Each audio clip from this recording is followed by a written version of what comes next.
cette nouvelle vidéo, on va voir ensemble comment froncer le milieu devant de la robe Sorel avec un petit élastique, ici un petit lastin qui va venir resserrer la robe entre les deux pinces poitrine. Alors, tout d'abord, on va se mettre sur l'envers, sur le devant, entre les pinces poitrine que vous avez piquées, assemblées, etc.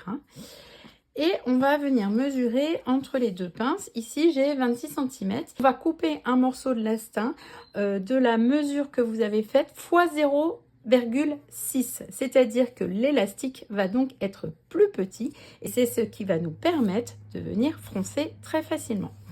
Donc ici, j'ai fait le calcul, 26 fois 0,6, ça nous fait 16, quelque chose. J'ai arrondi à l'inférieur à 16 et j'ai rajouté 1 cm de chaque côté, donc 18 cm. J'ai rajouté un petit centimètre à chaque extrémité pour pouvoir le manipuler plus facilement.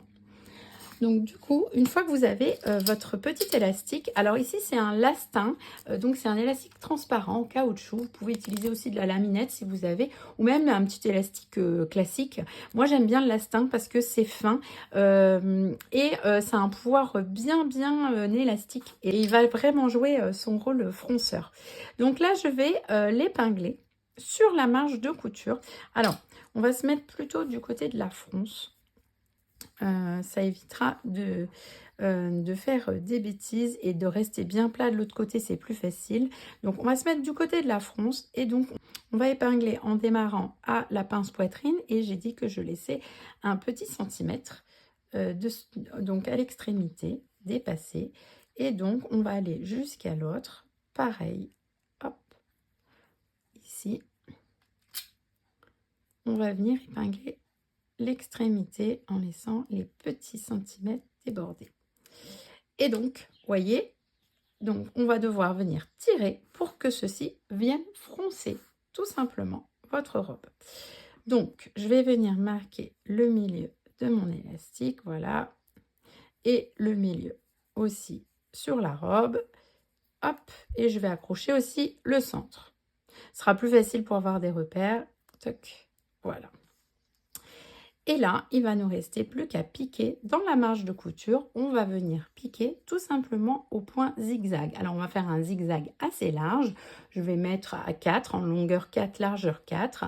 Et on va donc piquer par-dessus toutes les épaisseurs et on va rester dans la marge de couture.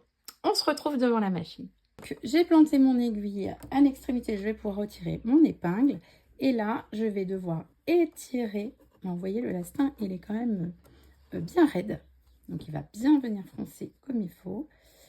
Hop, je mets tout en dessous et je vais garder la tension en tirant devant moi. Alors je fais attention à ce que les petits tissus, le tissu, alors je vais venir faire attention à ce que le tissu en dessous ne vienne pas faire de plis. Tac. Et je vais également récupérer derrière en tirant légèrement derrière pour l'aider. Donc c'est parti. Et là je continue jusqu'au bout.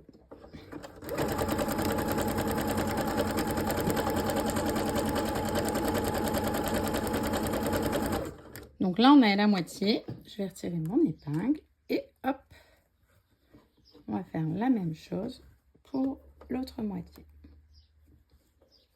Voilà, comme ceci. Donc il faut bien garder la tension devant et derrière. On ne bouge pas ses doigts et on garde. On avance en même temps. Les doigts continuent d'avancer. Ils ne bougent pas. Au besoin, je m'arrête, je replace.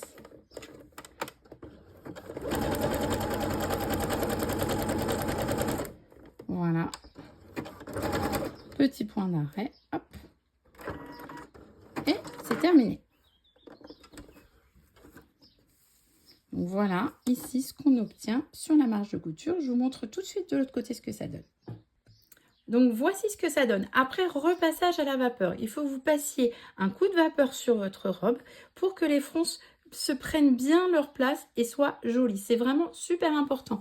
Après, une fois que ça sera sur vous, je vous conseille de venir fixer cette petite partie avec un petit point main à l'intérieur ici, tout le long, pour que ça reste bien en place. Et vous pouvez procéder de la même manière sur le dos. Alors moi, j'aime bien aussi le faire sur le milieu dos. Alors vous allez me dire, il n'y a pas de pince poitrine, donc on prend quel repère? Eh bien, tout simplement, vous faites la même mesure et vous allez poser votre élastique à la même distance que les pinces devant. Donc ici, c'est à environ 13,5. Donc au dos, je vais venir mettre la même mesure de l'astin à 13,5 des côtés. Voilà pour ceci. Vous pouvez très bien poser également le lastin sur tout le tour de la taille. La seule chose, c'est que donc ça va froncer légèrement également votre haut devant. Voilà, mais c'est pas interdit que vous fassiez tout autour de la robe. Dans ce cas-là, vous prenez un lastin ou un élastique et vous vous le mettez sur vous pour avoir une mesure confortable, et ensuite vous mettez sur tout le tour et vous partagez par quart, donc milieu dos, milieu devant et les côtés, pour avoir quelque chose donc de froncé de manière homogène. Voilà. En attendant, n'hésitez pas à partager vos jolies robes Sorel et on se retrouve très vite sur les réseaux, sur Facebook, Instagram et également sur www.moijecoupe.com. À très vite.